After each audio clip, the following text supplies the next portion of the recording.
Hello everybody, today we're reading Helen Keller, The Story of My Life. If you notice, I'm not wearing my customary white dress shirt.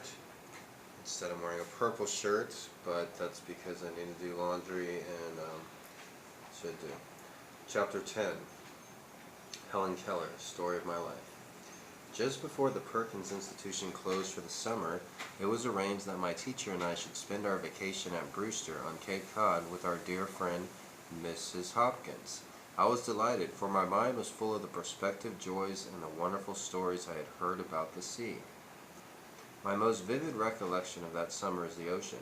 I had always lived far inland and had never had so much as a whiff of salt air, but I had read in a book called Our World a description of the ocean which filled me with wonder and an intense longing to touch the mighty sea and feel it roar.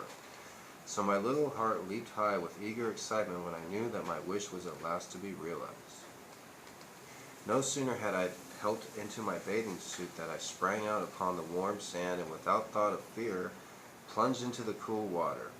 I felt the great billows rock and sink. The buoyant motion of the water filled me with an exquisite quivering joy. Suddenly my ecstasy gave place to terror, for my foot struck against a rock and the next instant there was a rush of water over my head. I thrust out my hands to grab some support.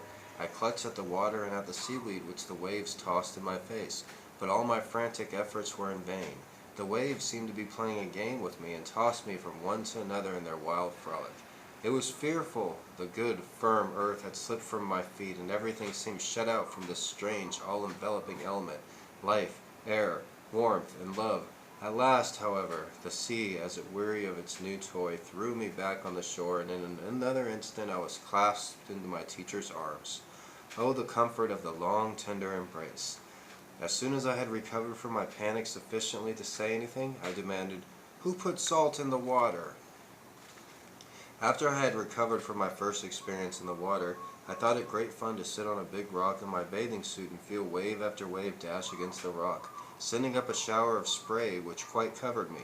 I felt the pebbles rattling at the waves threw their ponderous weight against the shore. The whole beach seemed racked by their terrific onset, and the air throbbed with their pulsations. The breakers would swoop back to gather themselves for a mightier leap, and I clung to the rock, tense, fascinated, as I felt the dash and roar of the rushing sea. I could never stay long enough on the shore. The tang of the untainted, fresh and free sea air was like a cool, quieting thought, and the shells and pebbles and the seaweed with tiny living creatures attached to it never lost their fascination for me. One day Miss Sullivan attracted my attention to a strange object which had captured basking in the shallow water.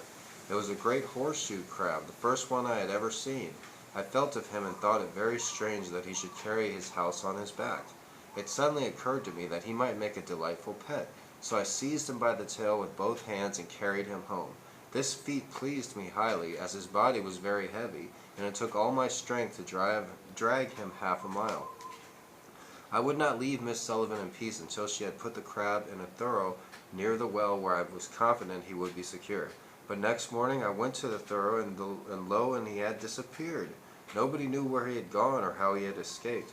My disappointment was bitter at the time, but little by little I came to realize that it was not kind or wise to force this poor dumb creature out of his element, and after a while I felt happy in the thought that perhaps he had returned to the sea.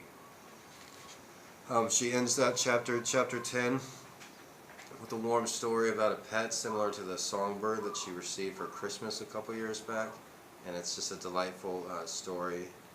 A little tad of her having a little pet as a child. It's really nice. But then this creature slipped away in the middle of the night, the horseshoe crab.